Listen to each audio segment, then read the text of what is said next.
સુરતમાં ડીવાયસીએમ હર્ષ સંઘવીના હસ્તે શાળા પ્રવેશોત્સવ કહ્યું તમામ બાળકોના ઉજ્જવળ ભવિષ્ય બનાવવાનું કામ શિક્ષકોનું।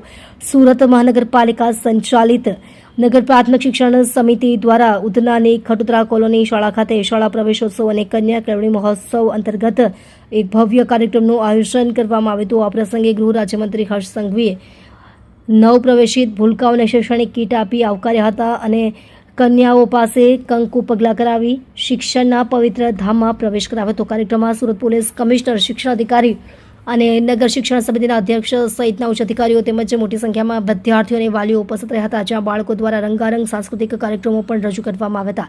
ડીવાયસીએમ હર્ષ સંઘવીએ સુરત મહાનગરપાલિકા અને શિક્ષણ વિભાગને અભિનંદન આપતા જણાવ્યું હતું કે સુરતની સરકારી શાળાઓમાં બાળકોને તેમની અનુકૂળતા મુજબ 6 જુદી જુદી ભાષાઓમાં ગુણવત્તાયુક્ત શિક્ષણ આપવામાં આવે છે, જે વસુધૈવ કુટુંબકમની ભાવના ચરિતાર્થ કરે છે। હાલની સુરતની સરકારી શાળાઓમાં 1,99,086 જેટલા બાળકો અભ્યાસ કરી રહ્યા છે, જેમાંથી ચાલુ વર્ષે 4,708 બાળકોએ ખાનગી શાળાઓ છોડીને સરકારી શાળામાં પ્રવેશ મેળવ્યો છે, જે સરકારી શિક્ષણ પ્રત્યે વધતા વિશ્વાસનું પ્રતીક છે। મંત્રીશ્રીએ શિક્ષકોને અનુરોધ કર્યો હતો કે બાળકોને ગોખણ પટ્ટી કરાવવાના બદલે હસતા રમતાની તણાવમુક્ત વાતાવરણમાં શિક્ષણ આપવું જોઈએ, તેમજ માટીમાં રમવા અને સંગીત શીખવા જેવી પ્રવૃત્તિઓ પર ભાર મૂકવો જોઈએ, જેથી તેમનો સર્વાંગી વિકાસ થાય। વાલીઓ અને શિક્ષકોને અપીલ કરતા હર્ષ સંઘવીએ જણાવ્યું હતું કે બાળકોને મોબાઈલના દૂષણથી દૂર રાખવા અને જીવનમાં હાર જીત પચાવવાના ગુણો કેળવવા સામૂહિક પ્રયાસો કરવા જરૂરી છે। આ સાથે જ તેમણે તમામ કોર્પોરેટરોને મહિનામાં એકવાર સરકારી શાળાની મુલાકાત લઈ ત્યાં સ્વચ્છતા અને વૃક્ષારોપણની પ્રવૃત્તિઓ પર ધ્યાન આપવા માટે વિનંતી કરી હતી।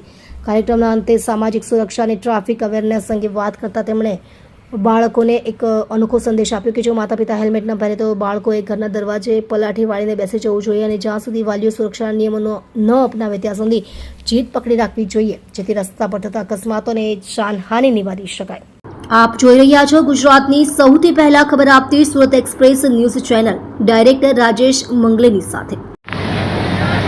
કોના કોના માતા પિતા હેલ્મેટ પહેરીને જાય છે?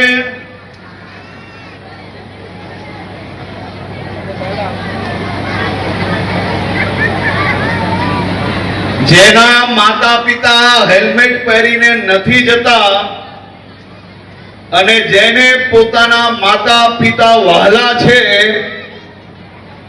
તે સૌ લોકોને હું એક ખૂબ સારો રસ્તો આપું છું। ઘરે દરવાજા પર પલોઠી મારીને બેસી જવાનું, કહેવાનું હેલ્મેટ પહેરો, પછી બહાર જાઓ। આપણે રસ્તા પર કોઈ પોલીસનું કામ નથી, ઘરે ઘરે તમારે પોલીસ બનવાની જરૂર